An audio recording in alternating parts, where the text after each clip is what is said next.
ನಮಸ್ಕಾರ. ಫೋಕಸ್ 18ಗೆ ಸ್ವಾಗತ. ನಾನು ಚೈತ್ರ ರಾಜ್. ಸಿದ್ದರಾಮಯ್ಯ ಸಿಎಂ ಆಗಿದ್ದಾಗಲೇ ಕರ್ನಾಟಕ ಧಾರ್ಮಿಕ ಸ್ವಾತಂತ್ರ್ಯ ಹಕ್ಕು ಸಂರಕ್ಷಣಾ ವಿಧೇಯಕ ರೆಡಿಯಾಗಿತ್ತು. ದಾಖಲೆ ಸಮೇತ ಸದನದಲ್ಲಿ ಬಿಜೆಪಿ ವಾದ. ಆ ಒಂದು ಸಹಿಯಿಂದ ಸಿಕ್ಕಿಬಿದ್ದರ ಮಾಜಿ ಸಿಎಂ ಸಿದ್ದರಾಮಯ್ಯ 2016ರಲ್ಲೇ ಸಿದ್ಧವಾಗಿದ್ದ ಬಿಲ್ಗೆ 5 ವರ್ಷ ತಡೆಬಿದ್ದಿದ್ದೇಕೆ? ಮತಾಂತರ ನಿಷೇಧ ವಿಧೇಯಕ ಚರ್ಚೆ ಸಂದರ್ಭದಲ್ಲಿ ಹೊರಬಿದ್ದ ಸತ್ಯಗಳೇನು? ಆ ಎಲ್ಲ ಮಾಹಿತಿ ನಿಮ್ಮ ಮುಂದೆ. ಸಿದ್ದು ಸಿಎಂ ಆಗಿದ್ದಾಗಲೇ ಮತಾಂತರ ನಿಷೇಧ ಕಾಯ್ದೆ ರೆಡಿ. ಬಿಲ್ ಮಾಡಿ ತನ್ನಿ ಅಂತ ಹೇಳಿರೋದು ನಮ್ಮ ಮುಂದಿದೆ ಸರ್ ದಾಖಲೆ. ನಾನು ಇನಿಸಿಯೇಷನ್ ಆಗಿದೆ ಅಂತ ಹೇಳಿದ್ದೀನಿ. It was told by you.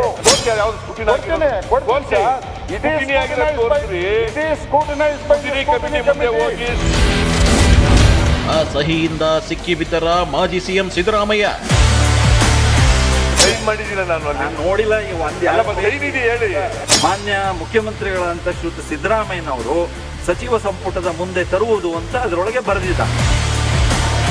ನಿಮ್ ಸಹಿ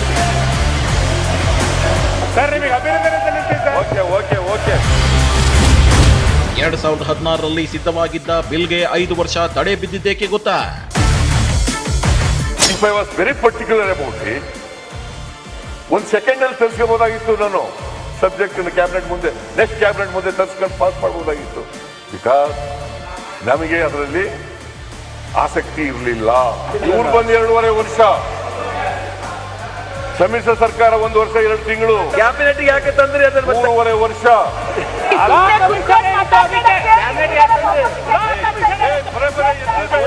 ಪರ್ಮಿಷನ್ ಕೊಡಲಿಲ್ಲ. ಕರ್ನಾಟಕ ಧಾರ್ಮಿಕ ಸ್ವಾತಂತ್ರ್ಯ ಹಕ್ಕು ಸಂರಕ್ಷಣಾ ವಿಧೇಯಕ 2021ರ ಮೇಲಿನ ಚರ್ಚೆಯಲ್ಲಿ ಆಡಳಿತ ಪಕ್ಷ ಮತ್ತು ಪ್ರತಿಪಕ್ಷಗಳ ನಡುವೆ ಮಾತಿನ ಮಲ್ಲಯುದ್ಧವೇ ನಡೆಯಿತು. ಮತಾಂತರ ನಿಷೇಧ ಬಿಲ್ ಬಗೆಗಿನ ಕೆಲವೊಂದು ರಹಸ್ಯಗಳು ಹೊರಬಿದ್ದವು. ಸಿದ್ದರಾಮಯ್ಯ ವರ್ಸಸ್ ಮಾಧುಸ್ವಾಮಿ ನಡುವೆ ಮಾತಿನ ಮಲ್ಲಯುದ್ಧಕ್ಕೆ ಸಾಕ್ಷಿಯಾಯಿತು ಅಧಿವೇಶನ. ಡ್ರಾಫ್ಟ್ ಬಿಲ್ ಅಲ್ಲಿ ನಮ್ಮ ಅಂಕಿತ ಇದೆ, ಕ್ಯಾಬಿನೆಟ್ ತರಲಿ ಅಂತ. That is not come before the scrutiny committee headed by law minister. It is scrutinized by the scrutiny committee. It is not. Force ಯಾವುದು scrutiny ಆಗಿದೆ? Force it is scrutinized by the scrutiny committee. ಹೋಗಿ scrutiny ಆಗಿರತಕ್ಕಂತ scrutiny ಆಗಿರೋ ಮಾಹಿತಿನ ನಾನು ಸಭೆ ಕೊಡ್ತೀನಿ. ಕೊಡಿ ಈಗ.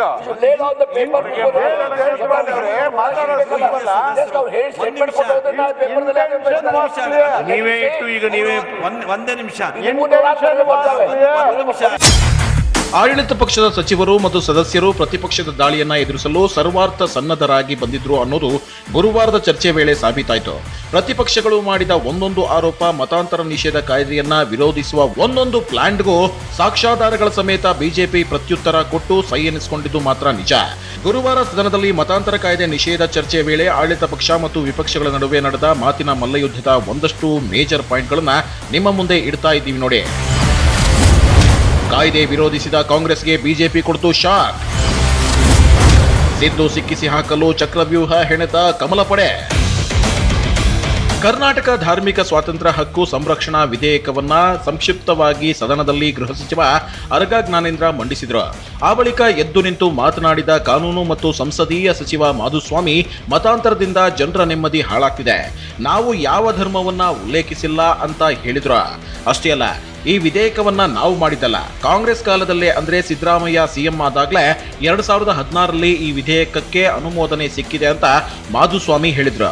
ಯಾವಾಗ ಕಾಂಗ್ರೆಸ್ ಅಧಿಕಾರದ ಕಾಲದಲ್ಲೇ ಈ ವಿಧೇಯಕವನ್ನ ಲಾ ಕಮಿಷನ್ ಶಿಫಾರಸು ಮಾಡಿತ್ತು, ಅದಕ್ಕೆ ಸಿಎಂ ಈ ವಿಧೇಯಕಕ್ಕೆ ಅನುಮೋದನೆಯನ್ನ ಕೊಟ್ಟಿದ್ರು ಅಂತ ಮಾಧುಸ್ವಾಮಿ ಹೇಳಿದ್ರು. ಆಗ ಸದನದಲ್ಲಿ ಗದ್ದಲ ಶುರುವಾಯಿತು. ವಿಪಕ್ಷ ನಾಯಕ ಸಿದ್ದರಾಮಯ್ಯ ವಿರೋಧಿಸಿದ್ರು, ದಾಖಲೆ ತೋರಿಸಿ ಅಂತ ಸವಾಲು ಹಾಕಿದ್ರು. ತಾವು ಮುಖ್ಯಮಂತ್ರಿಗಳು ಬಿಲ್ ಮಾಡಿ ತನ್ನಿ ಅಂತ ಹೇಳಿರೋದು ನಮ್ಮ ಮುಂದಿದೆ ಸರ್ ದಾಖಲೆ. ಡ್ರಾಫ್ಟ್ ಬಿಲ್ ಅಲ್ಲಿ ನಮ್ಮ ಅಂಕಿತ ಇದೆ, ಕ್ಯಾಬಿನೆಟ್ ತರಲಿ ಅಂತ. That is not come before the scrutiny committee. Force ಯಾವುದು scrutiny ಆಗಿದೆ? Force it is scrutinized by scrutiny ಆಗಿರೋದು ದಾಖಲಾತಿ ಇಡಬೇಕು. Let him place. ಅಂದಿನ ಕಾನೂನು ಸಚಿವರಾಗಿದ್ದ ಜಯಚಂದ್ರ ಅವರೊಂದಿಗೆ ಮಾತನಾಡಿದ್ದೇನೆ. ನಮ್ಮ ಕಾಲದಲ್ಲಿ ಇನಿಷಿಯೇಟ್ ಆಗಿತ್ತಾ ಅಂತ ಕೇಳಿದೆ, ಆದ್ರೆ ಅದಕ್ಕೆ ಅವರು ಇಲ್ಲ ಅಂದ್ರು ಅಂತ ಸಿದ್ದರಾಮಯ್ಯ ಸದನದಲ್ಲಿ ಉತ್ತರಿಸಿದ್ರು. ನಮ್ಮ ಆಡಳಿತದ ಕಾಲದಲ್ಲಿ ಇನಿಷಿಯೇಟ್ ಆಗಿಲ್ಲ ಅಂತ ಸಿದ್ದರಾಮಯ್ಯ ಹೇಳಿ ಇದ್ರೆ ದಾಖಲೆ ತೋರಿಸ್ರಿ ಅಂತ ಸವಾಲು ಹಾಕಿದ್ರು. ಆಗ ಅಂದಿನ ವಿಧೇಯಕದ ಪ್ರತಿ ತರಿಸಿಕೊಂಡ ಸ್ಪೀಕರ್ ವಿಧೇಯಕದ ಒಂದಷ್ಟು ಅಂಶಗಳನ್ನ ಓದಿ ಅಂದಿನ ಕಾನೂನು ಸಚಿವರ ಸಹಿ ಇರೋದನ್ನ ಖಾತ್ರಿಪಡಿಸಿದ್ರು. ಈ ವೇಳೆ ಸದನದಲ್ಲಿ ಬಿಜೆಪಿ ಸದಸ್ಯರು ಟೇಬಲ್ ತಟ್ಟಿ ಸಂತಸ ವ್ಯಕ್ತಪಡಿಸಿದ್ರು. ಆಗ ಸಿಟ್ಟಿಗೆದ್ದ ಸಿದ್ದರಾಮಯ್ಯ ಸ್ವಾತಂತ್ರ್ಯ ಹೋರಾಟ ಗೆದ್ದ ರೀತಿಯಲ್ಲಿ ಸಂಭ್ರಮಿಸುವ ಅಗತ್ಯವಿಲ್ಲ ಅಂತ ಕಿಡಿಕಾರಿದ್ರು. ಚರ್ಚಿಸಿ ವಿಧೇಯಕ ಅನುಮೋದಿಸಿದೆ ಅಂತ ಕಾನೂನು ಸಂಸದೀಯ ವ್ಯವಹಾರಗಳು ಮತ್ತು ಸಣ್ಣ ನೀರಾವರಿ ಸಚಿವರಾದಂಥ ಶ್ರೀಯುತ TB ಜಯಚಂದ್ರ ಅವರು ಸಹಿ ಹಾಕಿದ್ದಾರೆ. ಇದು ಈ ದಾಖಲೆ ಇಲ್ಲಿದೆ. ಸ್ವಾತಂತ್ರ್ಯ ಹೋರಾಟ ಗೆದ್ದವ್ರ ತರ ಒಂದ್ ನಿಮಿಷ ಟೇಬಲ್ ಕುಟ್ಟತಕ್ಕಂಥದ್ದು ಅಗತ್ಯ ಇಲ್ಲ. ಇಷ್ಟೆಲ್ಲ ಗದ್ದಲ ಆದ ಬಳಿಕ ಸಿದ್ದರಾಮಯ್ಯ ಸ್ಪೀಕರ್ ಅವರನ್ನ ಉದ್ದೇಶಿಸಿ ತಾವು ಅಂದು ಕ್ಯಾಬಿನೆಟ್ ಮುಂದೆ ತನ್ನಿ ಅಂದಿದ್ದಕ್ಕೆ ಏನಿದೆ ಸಾಕ್ಷಿ, ಅಲ್ಲಿ ನನ್ನ ಸಿಗ್ನೇಚರ್ ಇದೆಯಾ ಅಂತ ಮತ್ತೊಂದು ಸವಾಲನ್ನ ಮುಂದಿಟ್ರು. ಆಗ ಸ್ಪೀಕರ್ ಸಿದ್ದರಾಮಯ್ಯ ಸಹಿ ಇರೋದನ್ನು ಸದನದಲ್ಲಿ ಬಹಿರಂಗಪಡಿಸಿದ್ರು. ಮೊದಲು ಇಂತಹದೊಂದು ಬಿಲ್ ರೆಡಿ ಮಾಡೇ ಇಲ್ಲ ಅಂದಿದ್ದ ಸಿದ್ದರಾಮಯ್ಯ ಆ ಬಳಿಕ ನನ್ನ ಸೈನ್ ಇದೆಯಾ ನೋಡಿ ಎಂದು ಕೂಡ ಸವಾಲು ಹಾಕಿದ ಸಿದ್ದರಾಮಯ್ಯ ಇಕ್ಕಟ್ಟಿನಲ್ಲಿ ಸಿಲುಕುವ ಪ್ರಸಂಗ ಎದುರಾಯ್ತು. ಮಾಡಿದಿಲ್ಲ ನಾನು ಅಲ್ಲಿ ನೋಡಿಲ್ಲ. ಹೇಳಿ ಸಿದ್ದರಾಮಯ್ಯನವರೇ ನೋಡಿ ಹೇಳ್ತೀನಿ. ಮಾನ್ಯ ಮುಖ್ಯಮಂತ್ರಿಗಳಂತ ಶ್ರೀಯುತ ಸಿದ್ದರಾಮಯ್ಯನವರು ಸಚಿವ ಸಂಪುಟದ ಮುಂದೆ ತರುವುದು ಅಂತ ಅದರೊಳಗೆ ಬರೆದಿದ್ದಾರೆ. ನಿಮ್ ಸೈನ್ ಸರ್ ನಿಮಗೆ ಅಭಿನಂದನೆ ಸಲ್ಲಿಸ್ತೀನಿ ಸರ್. ಓಕೆ ನಿಮಗೆ ಅಭಿನಂದನೆ.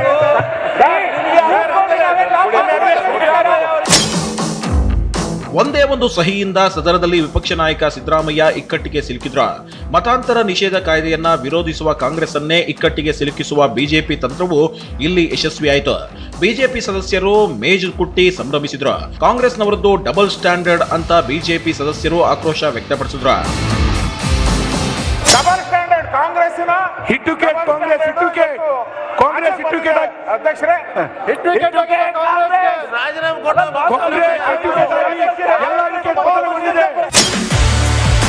ಆಗ ಮಾತನಾಡಿದ ರಮೇಶ್ ಕುಮಾರ್, ಪ್ರಜಾಪ್ರಭುತ್ವದಲ್ಲಿ ಅನೇಕ ಸಂದರ್ಭದಲ್ಲಿ ಈ ರೀತಿ ಮುಜುಗರ ಆಗುತ್ತೆ ಅಂದ್ರು.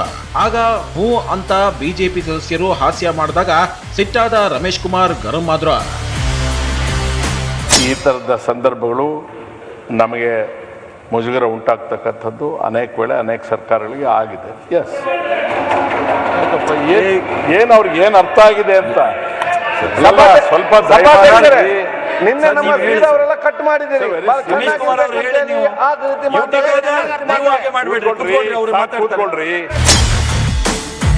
ಆ ಬಳಿಕ ಸವಾರಿಸಿಕೊಂಡು ಉತ್ತರಿಸಿದ ಮಾಜಿ ಸಿಎಂ ಸಿದ್ದರಾಮಯ್ಯ, ಬಹುಶಃ ನಾನು ಮರೆತಿರಬಹುದು ಅಥವಾ ಸರಿಯಾಗಿ ನೋಡಿರದೆ ಸಹಿ ಹಾಕಿರಬಹುದು ಅಂತ ಹಾರಿಕೆಯ ಉತ್ತರ ಕೊಟ್ರ. ನನ್ನ ನಾಲೆಜ್ ಪ್ರಕಾರ ಕ್ಯಾಬಿನೆಟ್ ಮುಂದೆ ಬಂದಿಲ್ಲ, ಇಂಟ್ರಡ್ಯೂಸ್ ಮಾಡಲು ಯತ್ನಿಸಿಲ್ಲ. ಮುಂದೆ 2 ವರ್ಷ ನಮ್ಮ ಸರ್ಕಾರ ಇದ್ರೂ ಅದನ್ನ ತರಲಿಲ್ಲ. ಈಗ ನನ್ನನ್ನ ಅಪರಾಧಿ ಸ್ಥಾನದಲ್ಲಿ ನಿಲ್ಲಿಸೋಕೆ ಪ್ರಯತ್ನ ಮಾಡ್ತಿದ್ದಾರೆ.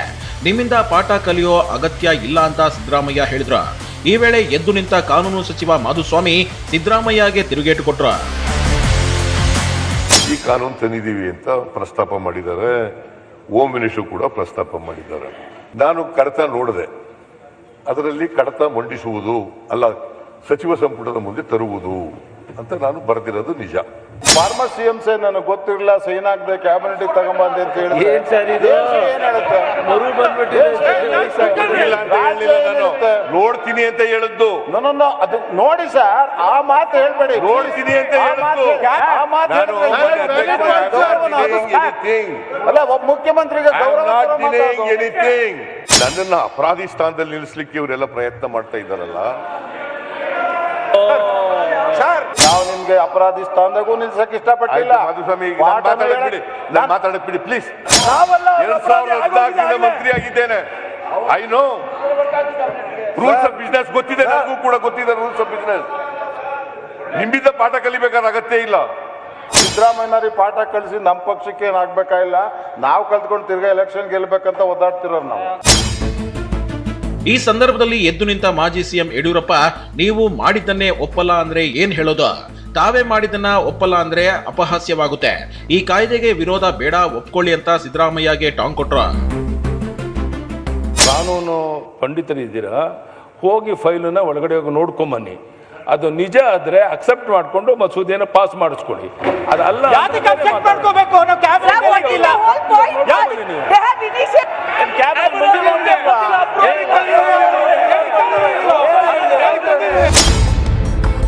ಇದಕ್ಕೆ ಉತ್ತರಿಸಿದ ಸಿದ್ದರಾಮಯ್ಯ, ಆಗಿನ ಆ ಬಿಲ್ಗೂ ಈಗಿನ ಈ ಬಿಲ್ಗೂ ವ್ಯತ್ಯಾಸ ಇದೆ, ನಾನು ಅದನ್ನ ಓದಬೇಕು ಅಂತ ಹೇಳಿದ್ರು. ಇದಕ್ಕುತ್ತರಿಸಿದ ಸ್ಪೀಕರ್ 10 ನಿಮಿಷದ ವಿರಾಮವನ್ನ ಘೋಷಿಸಿ 2016ರ ಬಿಲ್ ಓದಲು ಸಮಯವನ್ನ ನೀಡಿದ್ರು. ಆ ಬಳಿಕ ಸ್ಪೀಕರ್ ಕಾಗೇರಿ ಕಚೇರಿಯಲ್ಲಿ ನಡೆದ ಸಭೆಯಲ್ಲಿ ಸಿಎಂ ಮಾಧುಸ್ವಾಮಿ, ಸಿದ್ದರಾಮಯ್ಯ ಭಾಗಿಯಾದರು. ಮಧ್ಯಾಹ್ನ 12 ಗಂಟೆಗೆ ಮತ್ತೆ ಸದನ ಆರಂಭವಾಯಿತು.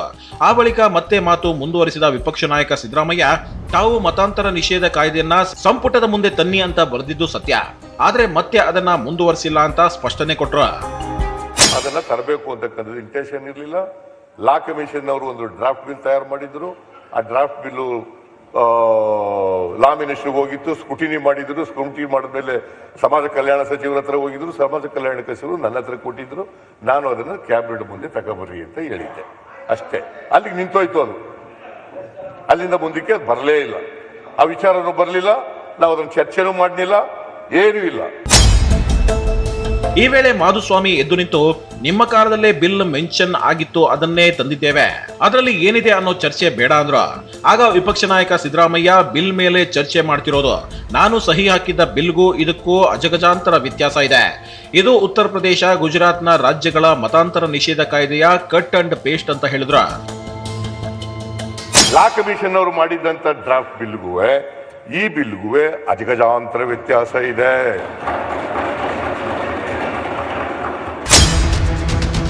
ಹೀಗೆ ಮತಾಂತರ ನಿಷೇಧವನ್ನ ವಿರೋಧಿಸುತ್ತಲೇ ಮಾತನಾಡ್ತಾ ಮಗದೊಮ್ಮೆ ಸದನದಲ್ಲಿ ಸಿದ್ದರಾಮಯ್ಯ ತಗಲಾಕೊಳ್ಳುವಂತಹ ಪರಿಸ್ಥಿತಿ ಬಂತು. 2001 ಮತ್ತು 2011ರ ಜನಗಣತಿಯನ್ನ ಮುಂದಿಟ್ಟುಕೊಂಡು ಧರ್ಮಗಳ ಜನಸಂಖ್ಯೆಯನ್ನ ಆಧರಿಸಿ ಹಿಂದೂ ಧರ್ಮದ ಜನರು ವರ್ಷದಿಂದ ವರ್ಷಕ್ಕೆ ಹೆಚ್ಚಾಗ್ತಿದ್ದಾರೆ ಅನ್ನೋ ಅಂಶವನ್ನ ಸದನದ ಮುಂದಿಟ್ಟರು ಸಿದ್ದರಾಮಯ್ಯ. ಈ ಸಂದರ್ಭದಲ್ಲಿ ಎದ್ದು ನಿಂತ ಬಿಜೆಪಿ ಶಾಸಕ ರಾಜೀವ್, ಸರ್ಕಾರದ ದಾಖಲೆಯಲ್ಲಿರುವ ಮಗದೊಂದು ಅಂಕಿಅಂಶವನ್ನ ಮುಂದಿಟ್ಟು ಹಿಂದೂ ಜನಸಂಖ್ಯೆ ವರ್ಷದಿಂದ ವರ್ಷಕ್ಕೆ ಕಡಿಮೆ ಆಗ್ತಿದೆ ಅಂದ್ರು. ಆಗ ಉತ್ತರಿಸಿದ ಸಿದ್ದರಾಮಯ್ಯ, ತಾವು ಕೊಟ್ಟಿದ್ದು ರಾಜ್ಯದ ಜನಸಂಖ್ಯೆ ಲೆಕ್ಕ ಅಂದಾಗ ಮತ್ತೆ ಸದನದಲ್ಲಿ ಗದ್ದಲ ಶುರುವಾಯಿತು. ಹಿಂದೂಗಳು 2001ರಲ್ಲಿ ಒಟ್ಟು ಜನಸಂಖ್ಯೆಯ 83.86 ಇದ್ರು. 2011ರಲ್ಲಿ ಜನಗಣತಿ ಆಯಿತು. ಎಷ್ಟಾಗಿದ್ದಾರೆ ಹಿಂದೂಗಳು? 84% ಆಗಿದ್ದಾರೆ. ಕಡಿಮೆ ಆಗಿಲ್ಲ, ಹೆಚ್ಚಾದರು.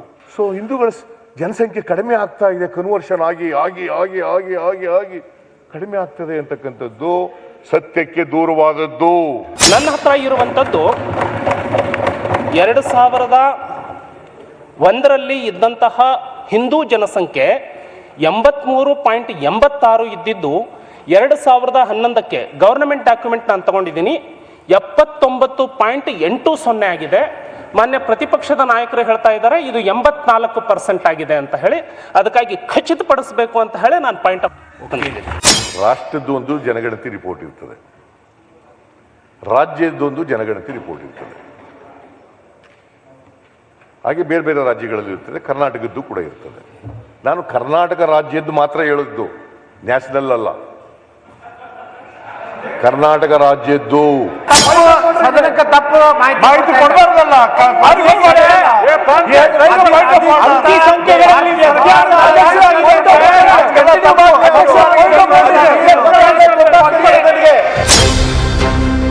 ಸದನದಲ್ಲಿ ಪ್ರತಿ ಬಾರಿಯೂ ಆಡಳಿತ ಪಕ್ಷವನ್ನ ಕಟ್ಟಿ ಹಾಕುವಂತೆ ಮಾತನಾಡ್ತಿದ್ದ ಸಿದ್ದರಾಮಯ್ಯ, ಮತಾಂತರ ನಿಷೇಧ ವಿಧೇಯಕದ ಮೇಲಿನ ಚರ್ಚೆಯಲ್ಲಿ ಪದೇ ಪದೇ ಮುಜುಗರಕ್ಕೀಡಾಗುವಂತಹ ಸನ್ನಿವೇಶ ಎದುರಿಸಿದ್ರು. ಆ ಮೂಲಕ ಕಾಂಗ್ರೆಸ್ ಅನ್ನ ಇಕ್ಕಟ್ಟಿಗೆ ಸಿಲುಕಿಸುವ ಬಿಜೆಪಿ ಪ್ಲಾನ್ ಕೂಡ ಯಶಸ್ವಿಯಾಯಿತು. ಸದನದಲ್ಲಿ ಮಾತಿನ ಮಹಾಸಮರವೇ ನಡೆದು ಕೊನೆಗೂ ಗುರುವಾರ ಸಂಜೆ 5:15ರ ಸುಮಾರಿಗೆ ಕರ್ನಾಟಕ ಧಾರ್ಮಿಕ ಸ್ವಾತಂತ್ರ್ಯ ಹಕ್ಕು ಸಂರಕ್ಷಣಾ ವಿಧೇಯಕ ಅಂಗೀಕಾರವಾಯಿತು. ವಿಧೇಯಕ ಅಂಗೀಕಾರದವರೆಗೂ ನಡೆದ ಸದನದ ಕದನದ ಮಾಹಿತಿ ನಿಮ್ಮ ಮುಂದೆ. ವಿಧಾನಸಭೆಯಲ್ಲಿ ಕರ್ನಾಟಕ ಧಾರ್ಮಿಕ ಸ್ವಾತಂತ್ರ್ಯ ಹಕ್ಕು ಸಂರಕ್ಷಣಾ ವಿಧೇಯಕ ಪಾಸ್ ಆಗೋದಕ್ಕೂ ಮೊದಲು ಮಹಾಕದನವೇ ನಡೀತು. ಸಿದ್ದರಾಮಯ್ಯ ಆಡಳಿತ ಪಕ್ಷಕ್ಕೆ ಹಾಕಿದ್ದ ಒಂದೊಂದು ಪ್ರಶ್ನೆಗೂ ಬಿಜೆಪಿ ಪ್ರತ್ಯುತ್ತರ ಕೊಡೋ ಮೂಲಕ ವಿಧೇಯಕವನ್ನ ಸಮರ್ಥಿಸಿಕೊಳ್ಳುವಲ್ಲಿ ಯಶಸ್ವಿಯಾಯಿತು. ಗೊತ್ತಿಲ್ಲ ಎಷ್ಟು ಜನರ ಮಕ್ಕಳು ಸೆಂಟ್ ಜೋಸೆಫ್ ಕಾಲೇಜ್ನಲ್ಲಿ ಓದ್ತಾ ಇದ್ದಾರೋ, ಅಲ್ಲ ಬಿಷಪ್ ಕಾಟನ್ ಹೈಸ್ಕೂಲ್ನಲ್ಲಿ ಓದ್ತಾ ಇದ್ದಾರೋ ಗೊತ್ತಿಲ್ಲ ನನಗೆ. I do not know. ಅವ್ರಿಗೆಲ್ಲ ಬಲಾತ್ಕಾರವಾಗಿ ಕನ್ವರ್ಷನ್ ಮಾಡಲಿಕ್ಕೆ ಪ್ರಯತ್ನ ಮಾಡಿದ್ರ? ಅವ್ರನ್ನ ಮತಾಂತರ ಮಾಡಿದ್ದಾರೆ ಅಂತ ಕಂಪ್ಲೇಂಟ್ ಆಗಿದೆ ಸರ್, ಅಷ್ಟು ಹೇಳ್ತಾ ಇದ್ದಾರೆ. ಓಕೆ ಓಕೆ ಇರ್ಬೋದು, ಇಲ್ಲ ಅಂತ ಐ ಆಮ್ ನಾಟ್ ಅಂತ ಕೊಡ್ತೀನಿ. ಇನ್ನು ಮುಂದುವರೆದು ಮಾತನಾಡಿದ ಸಿದ್ದರಾಮಯ್ಯ, ಮತಾಂತರ ಬಿಲ್ನ ಉದ್ದೇಶ ಸರಿಯಿಲ್ಲ, ಸಂವಿಧಾನದಲ್ಲಿ ಕಾನೂನು ಪ್ರಕಾರ ಎಲ್ಲರೂ ಒಂದೇ ಅಂತ ಹೇಳಿದ್ರು. ವಿಪಕ್ಷ ನಾಯಕರ ಮಾತಿಗೆ ಸಿಎಂ ಬೊಮ್ಮಾಯಿ ಮರುಪ್ರಶ್ನೆ ಎಸೆದು ಇಕ್ಕಟ್ಟಿಗೆ ಸಿಲುಕಿಸಿದ್ರು. ಮಹಿಳೆಯರಿಗೆ ಮತಾಂತರ ಆದರೆ, ಮಕ್ಕಳಿಗೆ ಮತಾಂತರ ಆದರೆ, ಬುದ್ಧಿಹೀನರು ಮತಾಂತರ ಆದರೆ, ಆಮೇಲೆ ಪರಿಶಿಷ್ಟ ಜಾತಿ ಪರಿಶಿಷ್ಟ ವರ್ಗದವರು ಮತಾಂತರ ಆದರೆ ಅವ್ರಿಗೆ ಶಿಕ್ಷೆ ಹೆಚ್ಚು. ಯಾವ ಕಾನೂನು ಹೇಳ್ತದಪ್ಪ ಇದನ್ನ? ಈಗ ಶೆಡ್ಯೂಲ್ ಕಾಸ್ಟ್ ಅವರಿಗೆ ಹೆಚ್ಚಿಗೆ ಪ್ರೊಟೆಕ್ಷನ್ ಕೊಟ್ರೆ ನಿಮ್ಗೆ ಆಪತ್ತ? Schedule caste. ಇನ್ನು ಇದೇ ವಿಚಾರಕ್ಕೆ ಸಿಎಂ ಬೊಮ್ಮಾಯಿ ಮತ್ತು ರಮೇಶ್ ಕುಮಾರ್ ನಡುವೆಯೂ ಸದನದಲ್ಲಿ ಜಟಾಪಟಿ ನಡೆಯಿತು. 1924 ಅಲ್ಲಿ ಅಂಬೇಡ್ಕರ್ ಅವರು ಒಂದು ಪ್ರೋಗ್ರಾಮ್ ಅನ್ನು ಮಾಡಿ ಮನುಸ್ಮೃತಿಯನ್ನ ಸುಟ್ರಲ್ಲ, ಏನ್ ರೀಸನ್ಸ್ ಹೇಳಿದ್ದಾರೆ ಅಂತ ಸ್ವಲ್ಪ ಸದನಕ್ಕೆ ತಿಳಿಸ್ಬಿಡಿ. ಮನುಸ್ಮೃತಿ ಕಾಲದಿಂದ ಅಂಬೇಡ್ಕರ್ ಅವರ ಕಾಲಕ್ಕಿದ್ದೇವೆ. ಎಲ್ಲರಿಗೂ ಸಮಾನದಂಥ ಅವಕಾಶಗಳು ಸಿಗುವಂಥದ್ದು. ಇಲ್ಲಿ ಕಾಸ್ಟ್ಲೆಸ್ ಸೊಸೈಟಿ ಆಗಬೇಕನ್ನುವಂಥ ಉದ್ದೇಶ ಇದೆ. ಇನ್ನು ಈಡೇರಿಲ್ಲ, ನಾನು ಒಪ್ಕೊಳ್ತೀನಿ. ನೀವು ಇನ್ನು ಮನುಸ್ಮೃತಿಯ ಮನಸ್ಥಿತಿಯಲ್ಲಿ ನೀವು ಯಾಕಿದ್ದೀರಿ? ಇರೋದು ಅದಕ್ಕೆ ವಾಸ್ತವಾಂಶವನ್ನ ನೀವು ಬನ್ನಿ. ಹೀಗೆ ಸದನದಲ್ಲಿ ವಿಧೇಯಕದ ಬಗ್ಗೆ ಗದ್ದಲ ನಡೆದು ಒಂದು ಹಂತದಲ್ಲಿ ಈಶ್ವರಪ್ಪ ತಾಳ್ಮೆ ಕಳೆದುಕೊಂಡು ಬೇರೆಯವರ ಮೇಲೆ ನಾವು ಹೋಗಲ್ಲ, ಅಂದ್ರೆ ನಮ್ಮ ತಂಟೆಗೆ ಬಂದ್ರೆ ಅವರನ್ನ ಚಿಂದಿ ಮಾಡ್ತೀವಿ ಅಂತ ಗುಡುಗಿದ್ರು. ಇದರಿಂದ ಸದನದಲ್ಲಿ ಗದ್ದಲ ಮತ್ತಷ್ಟು ಜೋರಾಯ್ತು. ದೇಶಕ್ಕೆ, ಧರ್ಮಕ್ಕೆ, ರಾಜ್ಯಕ್ಕೆ ಅನುಕೂಲ ಆಗಂತ RSS ನಮ್ಗೆ ಏನೇನ್ ಸಂಸ್ಕಾರಗಳು ಕೊಟ್ಟಿದ್ಯೋ ಅಂತ ಬಿಲ್ಗಳನ್ನು ತಂದು ಧರ್ಮವನ್ನ ಈ ರಾಜ್ಯದಲ್ಲಿ ಉಳಿಸ್ತೇವೆ. ಯಾವ ಹಿಂದೂ ಧರ್ಮದಿಂದ ಮತಾಂತರ ಆಗೋದಕ್ಕೆ ನಾವು ಬಿಡೋದಿಲ್ಲ. ಯಾವುದೇ ಕಾರಣಕ್ಕೂ ಕೂಡ ನಮ್ಮ ಜನಸಂಖ್ಯೆ ಕಮ್ಮಿ ಆಗಕ್ ಬಿಡೋದಿಲ್ಲ. ಬೇರೆಯವ್ರ ಮೇಲೆ ನಮ್ಮ ಹೋಗಲ್ಲ. ನಮ್ಮ ಸುದ್ದಿ ಮೇಲೆ ಯಾರು ಬಂದ್ರೆ ಖಂಡಿತ ಅವ್ರನ್ನ ಚಿಂದಿ ಮಾಡ್ತೇವೆ. ಗದ್ದಲ ನಿಯಂತ್ರಣಕ್ಕೆ ಸ್ಪೀಕರ್ ಹರಸಾಹಸ ಪಟ್ರು. ಬಿಜೆಪಿ ಸದಸ್ಯರು ಭಾರತ್ ಮಾತಾ ಕಿ ಜೈ, ಜೈ ಶ್ರೀರಾಮ್ ಅಂತ ಘೋಷಣೆ ಕೂಗಿದ್ರು. ಕಾಂಗ್ರೆಸ್ ಸದಸ್ಯರು ಸದನದ ಬಾವಿಗಿಳಿದು ಸಭಾತ್ಯಾಗಕ್ಕೆ ಮುಂದಾದ್ರು. ಈ ವೇಳೆ ಸ್ಪೀಕರ್ ಕಾಗೇರಿ ಚರ್ಚೆಗೆ ಇನ್ನೂ ಅರ್ಧ ಗಂಟೆಗಳ ಕಾಲ ಅವಕಾಶ ಕೊಡ್ತೀನಿ, ಹೋಗಿ ಕೂತ್ಕೊಳ್ಳಿ ಅಂತ ಮನವಿ ಮಾಡಿದ್ರು. ಈ ವೇಳೆ ಸಿದ್ದರಾಮಯ್ಯ 6 ಗಂಟೆಯವರೆಗೆ ಚರ್ಚೆಗೆ ಅವಕಾಶ ಕೊಡಿ ಅಂತ ಕೇಳ್ಕೊಂಡ್ರು.